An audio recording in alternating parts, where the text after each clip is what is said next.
Metal Jesus, and I'm back again with part 3 of my GameCube Hidden Gem series. Now, if you missed out on part 1 and part 2, well, there were some awesome games in those. I highly recommend you go back and check those out.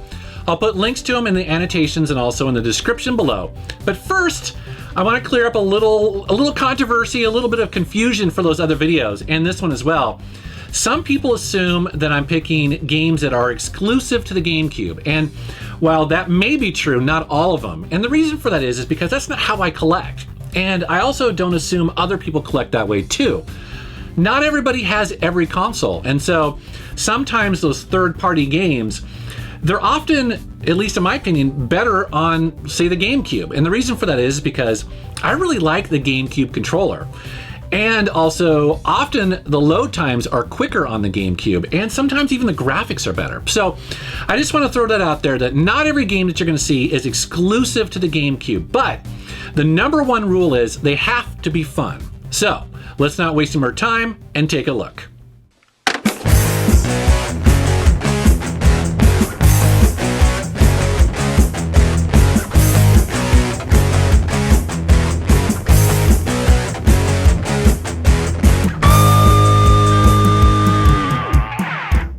Gotcha Force by Capcom is the #1 recommended gem by viewers like you.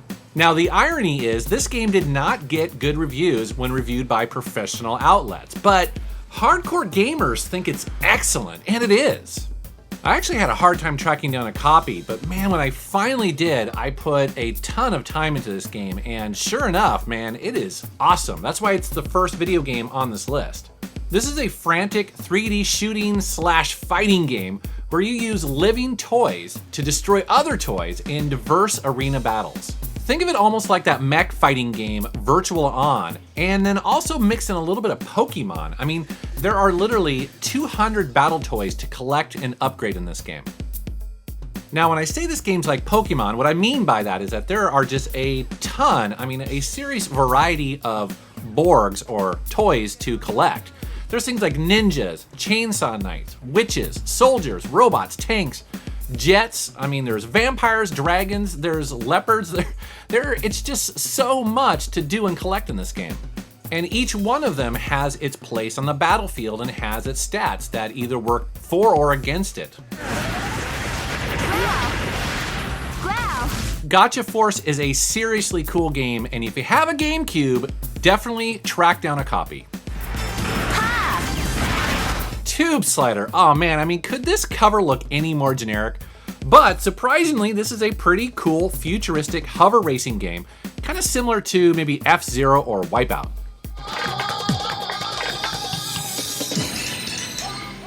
This game has tons of different vehicles to unlock, each with their own speed and handling characteristics, just like those other games I mentioned, but it can be a serious challenge getting them around these winding tracks without smashing into walls or opponents. And speaking of opponents, this game supports up to 4 players, or if it's just you, the AI on a higher difficulty setting, that'll pose a pretty serious challenge for most racers. Plus, the graphics are pretty decent, like you can see here, and it runs at a pretty solid frame rate that never seems to bog down. Now, I'm not gonna lie to you, if you don't already own F-Zero on the GameCube, you should go out and buy that game. It's so good. But if you're a racing fan like me and you're looking for something new and interesting to play, well, you can do a whole lot worse than Tube Slider.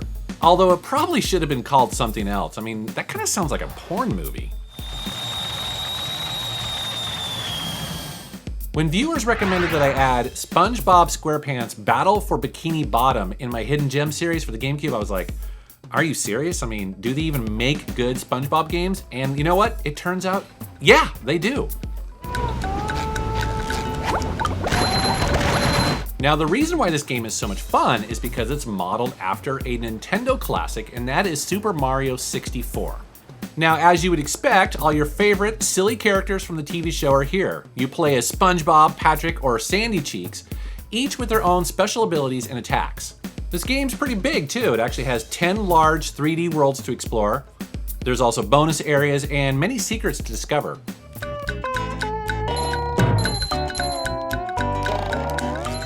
But ultimately the reason why I like this game is because it just feels right. The platforming feels natural, the combat is just hard enough, and the puzzles are interesting and fun. You know, I'll be honest with you. I mean, this is actually a really fun, well-made game. And, you know, you can't say that about every kid's game or certainly all the other Spongebob games, but I don't know. I highly recommend it if you're looking for a hidden gem. At first glance, you might be saying, another lame Pac-Man spin-off? I mean, who cares? But if you look closely, you'll notice that there's a GameCube exclusive multiplayer-only game called Pac-Man Versus. And it's truly unique and a blast to play. Oh, I got lucky there. Oh! Oh! Dude! You know, when my buddy Matt first said I need to get this game for my collection, I was kind of like, really? I mean, how exciting can multiplayer Pac-Man really be? But you know what? I was really surprised. This is awesome. The game uses your Game Boy Advance and also the link cable to connect to your GameCube, and it allows up to 4 players to control either Pac-Man or the ghosts in a maze. The game also keeps things kind of interesting by including 6 different mazes to choose from. Now, there is no single player option in this game. You need to have some friends with you sitting on the couch playing this, just like it was back in the old days. But man, if you get at least 1, if not up to 3 friends with you playing this game, it's awesome. Oh! Yes! That was awesome. Tales of Symphonia is a Japanese role-playing game released for the GameCube by Namco.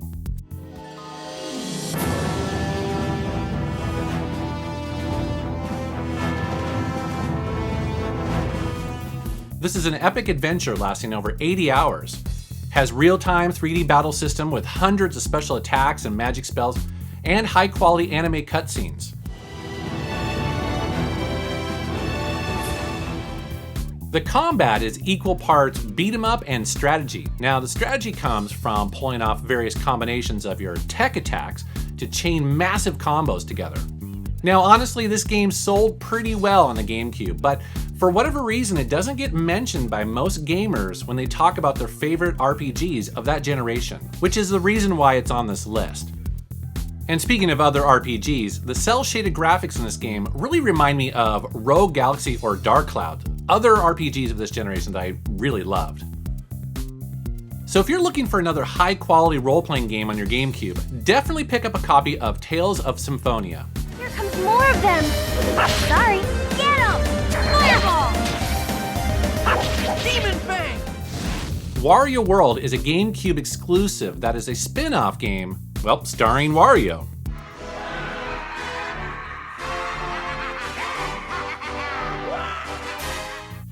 This quirky game was developed by Treasure, which makes some of the most interesting games ever, including like Gunstar Heroes, Silhouette Mirage, and Ikaruga.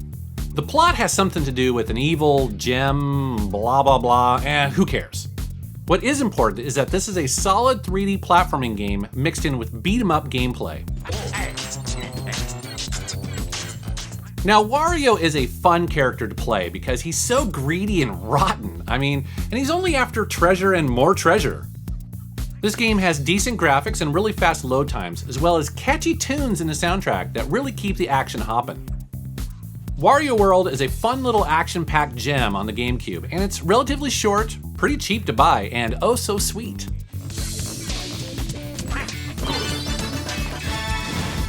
If you originally owned a GameCube when it first came out, you're probably aware that there were some awesome Resident Evil games on the GameCube. And admittedly, these sold pretty well. But a lot of collectors today forget that these games were originally designed for the GameCube and its hardware, and it shows off the power of that purple cube perfectly. Resident Evil 0 is an all-new prequel story that takes place before the first game, has all new playable characters, new enemies, and just frankly looks gorgeous. What just happened? I thought they were dead. What is this place? Not quite your ordinary house, that's for sure. Resident Evil is a remake of the PlayStation 1 classic that introduced the world to Raccoon City, the Umbrella Corporation, the T-Virus, and all the great, scary gameplay that defined survival horror games for an entire generation.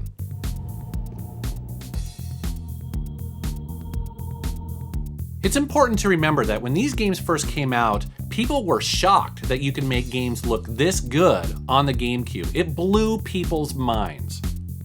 Now these games were eventually ported over to the Wii, but if you're a hardcore GameCube collector like me, you have to own the originals. They're awesome on the GameCube. Jill, see if you can find any other clues. I'll be examining this. Let's just hope it's not Chris's. iNinja by Namco is a little-known platforming action game that fans of the genre are starting to realize is a bit of a hidden gem.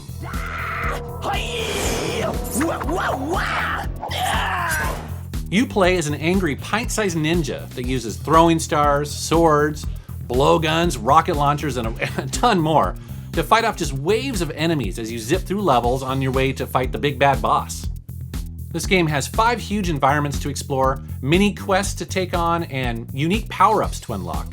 Also, I have to say that the platforming in this game feels really solid. I mean, some of my favorite games are Ratchet and Clank and maybe Jak and Daxter, and I think this game can hang with those. Now, this game came out on multiple systems at the time, so it's on the PlayStation 2 and Xbox, but it didn't sell well on any of them, and I just happen to have the GameCube version, which is the one I prefer. Also, this game is not easy, so for those of you looking for a bit of an old-school platforming challenge, you should definitely check out iNinja. All right, well, there are some hidden gems for the GameCube. I hope you saw some games in there that you think are pretty cool, and maybe you'll want to add those to your collection. But I have a question for you.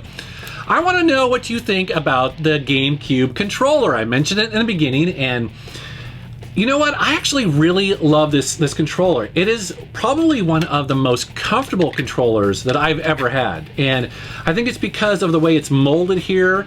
Now I know a lot of people aren't crazy about the thumbsticks, and I don't know if I could, I could probably take or leave those too, but as far as comfort goes, this is one of my most favorite controllers of all time. Love to know what you guys think. As always, I want to thank you for watching my channel, and thank you for subscribing. Take care.